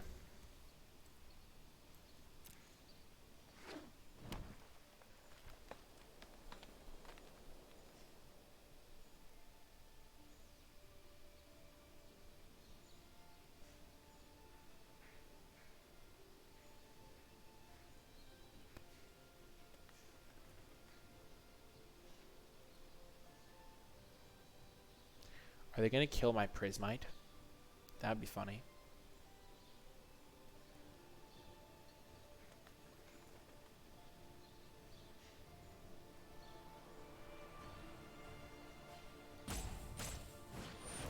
Wolfkin Bond. That is the bold Wolfkin Bond.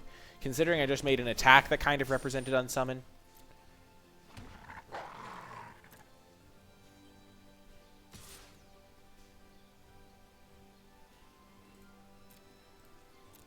No blocks.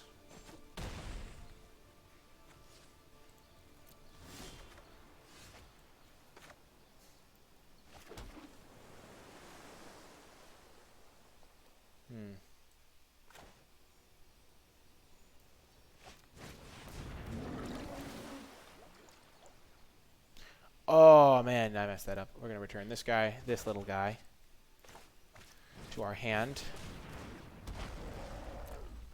And then we will attack.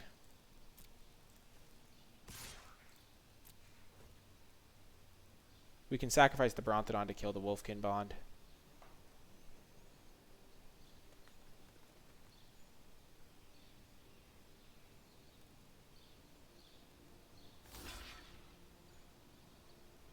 It has Trample, buddy, so you want to block with more than just that. Oh, well. They can't hear me. Opponent, I'm so sorry you can't hear me. We can block, kill the Wolfkin Bond, deal with the problem.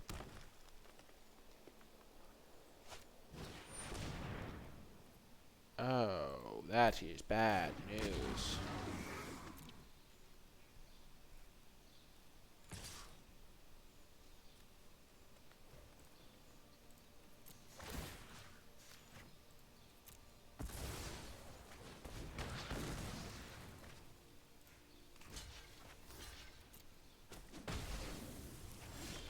Haha! Justice. Oh my gosh. That's actually huge. That is huge.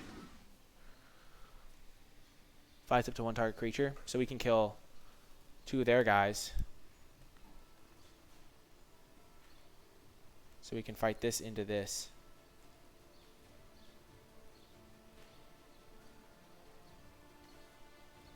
It is a fight, right?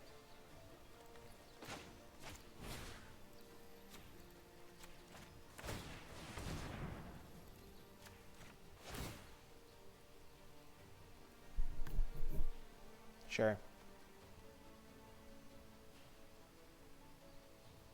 I really want to kill the Gargos right now because I don't want to have to block or do something really awkward. Even though I guess they could fight later on.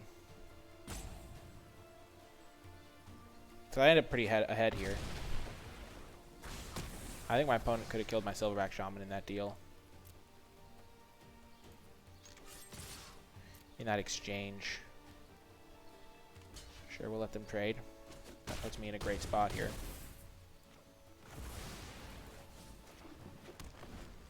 Yeah, I think they could have killed Silverback Shaman.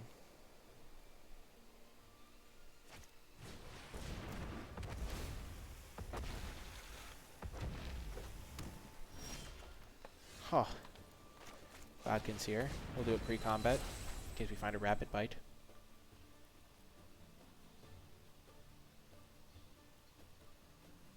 I actually don't think my opponent could have anything. In response to the trigger. Oh, so good. Booyah. Yeah, I think they misplayed the Gargos thing, but other than that, they were probably still in bad shape.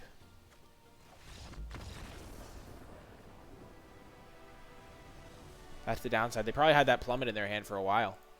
That's the downside of main decking things like that. I only have 1 flyer, I think. Whew. Up to 4 wins, folks. Oh, man.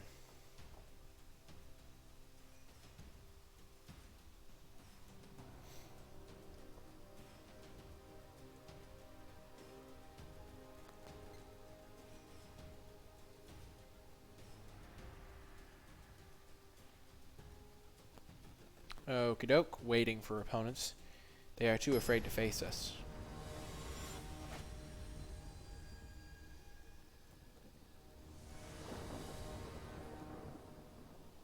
Oh man, excellent hand. This hand is incredible. When you can be not under pressure when you play your Risen Reef, it's going to be great no matter what. And we even have all of our mana. We have a Sedge Scorpion for turn 1. That's like our only early play.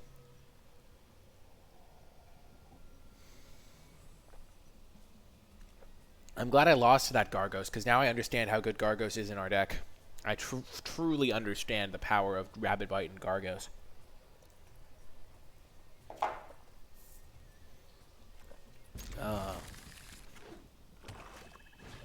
The Skeleton. I really don't think that's a good card. It's not the type of card I care about with my Sedge Scorpion. It's just too expensive to get back. Like, we're not going to bother trading with it because it's only 1 damage.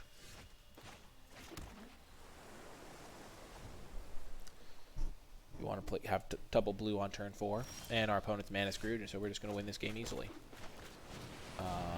Yeah, that's pretty much how this is going to go down.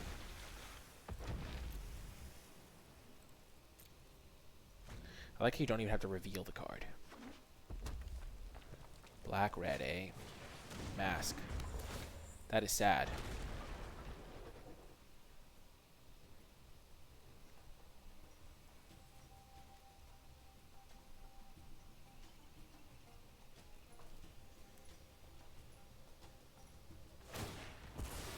There goes my Risen Reef. There goes my hero.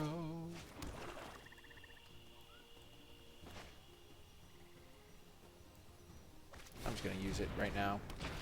Because I don't want to miss land drops here while I'm at an advantage. And so I'm just going to try and use the Risen Reef to get a edge. My Sedge Scorpion is not long for this world, I must say. Okay, Goblin Ringleader, sure. Sure, they hit 1 Goblin. That's actually decent.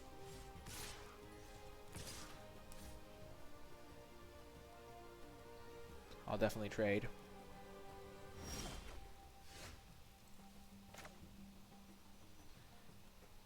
Yep, I'm just going to get the Gravedigger now.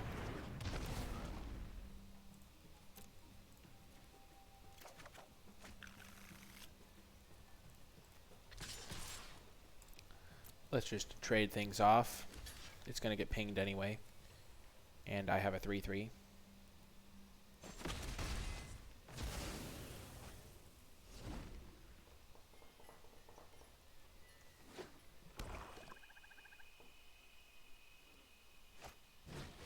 Sure, sure.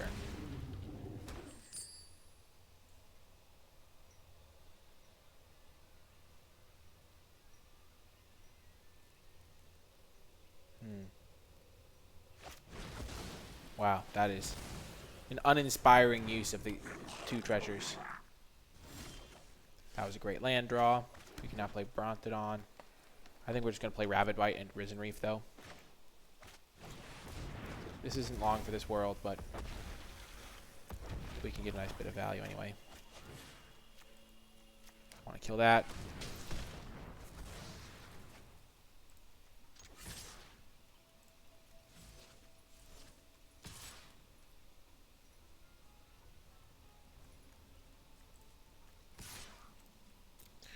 Let us trade.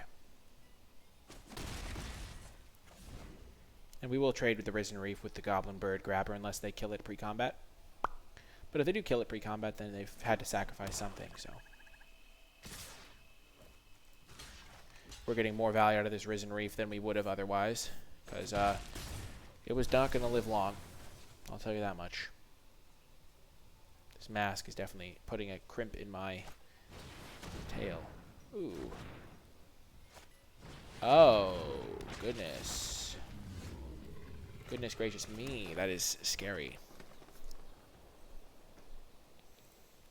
Huh. Does it have Menace? No, it does not. So we shall do a sweet play here. Get back Sedge Scorpion. Sedge Scorpion. Rabid Bite. Attack for 5. Thank you. Why isn't there a thanks button? I really wish I could just say thank you to my opponents when they say nice things. Like, I don't think that's too much to ask, guys. Oh my goodness.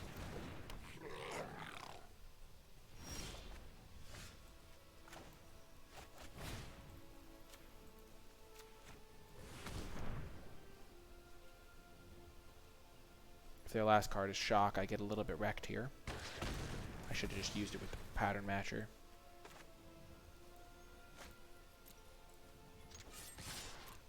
We will attack with everything. And then we will just play Yarok's Wave Crasher as a card that's lethal on its own.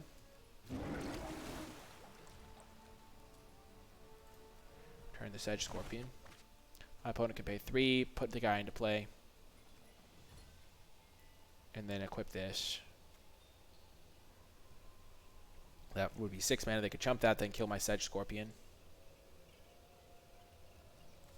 But I have the Brontodon to kill the Mask of Immolation, so they couldn't do that. So if they do spend all their mana doing that, I win.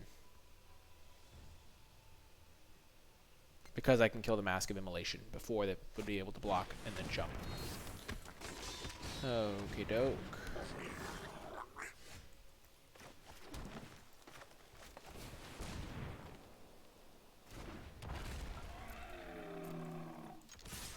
Let us attack with everything.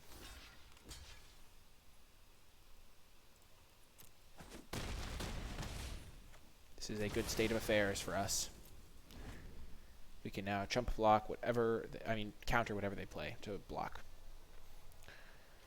Oh, man. That was a very good situation for us. Boom. Good game, mate. Good game.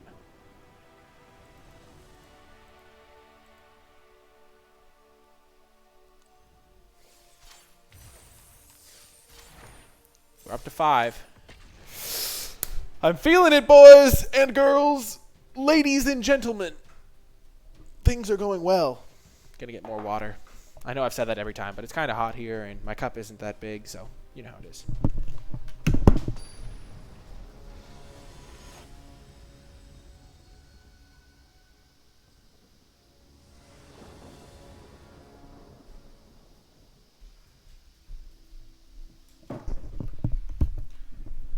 Now, this hand is not inspiring, but it's definitely a keep. It's got a 2-drop into a Winged Words. And just got a decent amount better. Nice little gain land. Fixes my mana. I don't know, that's not really a decent amount better, but we'll take it. And Prismite is one of our only cheap plays, so having that really just helps us avoid getting snowballed on. We're trading every day of the week here. Hopefully they don't have Feral Invocation, but we can't really play around that card in this game. So we're just glad they do not have it there. And a Scuttlemutt. Okie doke. That was an excellent draw. Cloudkin Seer. Nice little bit of value. We can play the Octoprophet to find more lands. I've been pretty happy with the Octoprophet, not gonna lie.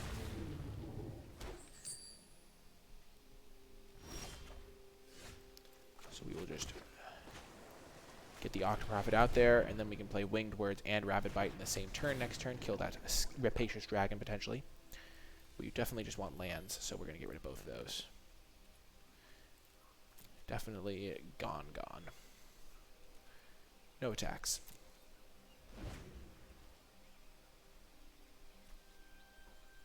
I don't know what this is even a picture of. I'm just confused.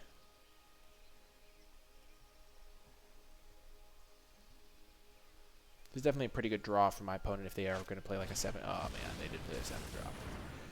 Oh, dear. That was like a catastrophe.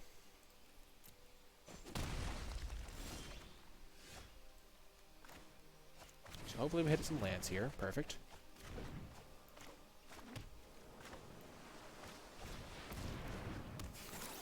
No attacks. Now we can play Gargos next turn and then get the Gargos Rabid Bite combo assembled. And red-green does not have a good way of dealing with Gargos, especially now that they've already played a Meteor Golem. Oh, this is an easy block. Easiest block of my life. We'll keep the flyer around. Netcaster Spider, we're fine with there. They can't even cast another thing, and then the Rabid Bite will seal the deal. We'll kill the Netcaster and the Rapacious Dragon, most likely.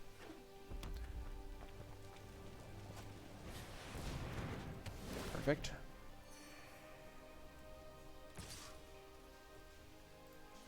No blocks. Okay. And then we can follow it up with a Howling.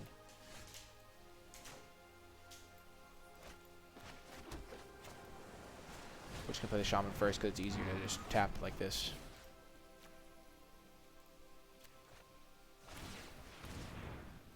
We'll just kill their flyer. Also, if they have any recursion, like they're splashing black for something. Yeah, that was pretty disgusting. Gargos is a great card with 4 Rabid Bites in your deck. And then we're just going to play the Howling Giant, and this game's going to be over.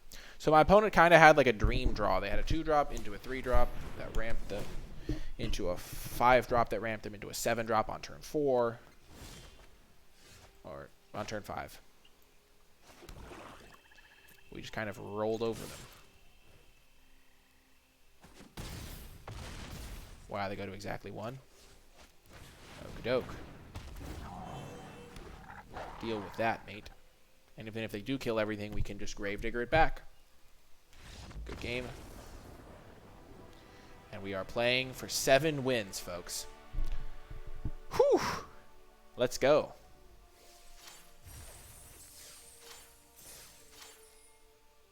And we get a card style. Oh my gosh. Exclusive card styles are kind of my jam on Arena. I have like every single one that you can get from like playing in events and stuff. That's like... I didn't mean that to sound like I was bragging. Yeah, it was just something I was pretty proud of. Because I played it. Yeah. Even some pretty, like, obscure ones. Like, there was one weekend where you could get an alternate art duress, and I have it. Don't feel bad if you don't have them, though. It doesn't affect your ability to play at all. It's, like, just a thing. And there's no shame in not having card styles. That's why they have card styles, because some people really like them, and I happen to be one of those people. And then some people don't care at all. Like, I collected all 36 War of the Spark Planeswalker glass styles. Okay, this is a keep. On the play, Thrashing Brontodon into Gargos. Let's go. I believe in our ability to draw lands. Huh. First try. Best possible draw. No, not really, but still. Still. I'm liking where we're at. We are in good shape. You monster. Oh, the Risen Reef! Ramp me into the Gargos. You know you want to. Aw, man. Well, we're going to play the Reclaimer here. Because next turn we can potentially get a swamp to play Gravedigger in the future. Man, this is really coming together, folks. I'm feeling it. I got a feeling that tonight's gonna be a good night. I'm in such a good mood today. I'm so hyped. Okay, so they're holding up Bone to Ash. So the best way to play around Bone to Ash is to play like a really meaningless creature. So we're going to start with that. We're going to play the Sedge Scorpion. If they counter that with Bone to Ash, we can just play the Octoprophet. Otherwise,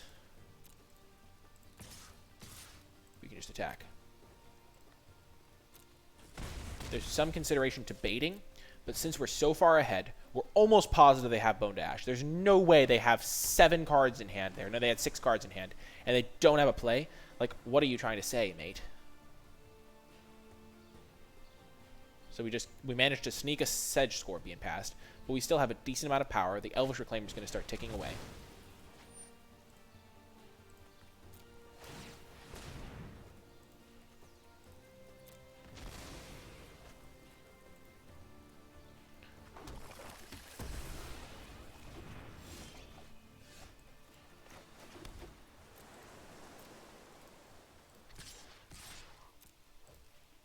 So I'm almost positive they have Bone to Ash.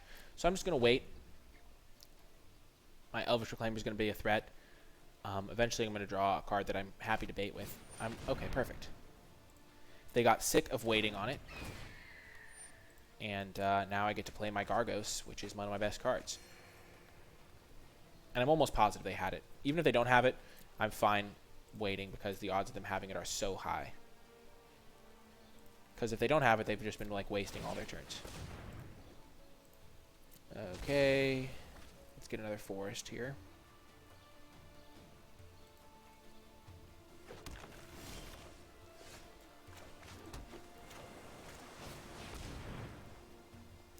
If they have the legendary counterspell or the card that counters... Oh, and they concede to Gargos! Oh, man, I bet you they had Bone to Ash. I really hope they had Bone to Ash. Oh, my gosh. Well, that is going to do it for this sealed video. We made it all the way till the end. I sincerely hope you enjoyed it. If you did make it all the way to the end, type hashtag GargosBite in the comments section down below because of that sweet synergy between Gargos and Rabbit Bite. GargosBite in the comments section, hashtag GargosBite in the comments to let me know you made it all the way to the end of the video. Remember that if you want to get more content, another video tomorrow, and tomorrow as in, like, I'll post another video the next day rather than, like, I will post videos in the future for sure. But if you want to get another video tomorrow, be sure to hit that thumbs up button. Or if you just want to support the channel, hit the thumbs up. It's a great way. Hit that subscribe button to get an update whenever I post new content. Leave a comment if you have any questions. And if you would like to further support the channel, be sure to check out the Patreon. There are some pretty cool rewards you can get for supporting the channel over on Patreon. So patreon.com/NicolaiBolas is the place to be. I really hope you enjoyed this video. Let's open some packs. I know people love pack openings. And we got this sweet card style on my first try at it. So that is pretty awesome. Let's open some packs, see if we can get anything cool. I'm pretty excited, and yeah. Scheming Symmetry was the first one we got. Let's see our next card. It'd be kind of sweet if we opened a Gargos. Ooh, a rare wild card. You know, pretty good card to open. Scheming Symmetry. The Scheming Symmetry is just always comes in pairs, you know. Just one of those cards that just does that. And Temple of Silence. Well, unfortunately, we are about to go to Radio Silence. I sincerely hope you enjoyed the video. Thank you so much for watching, and I will talk to you next time.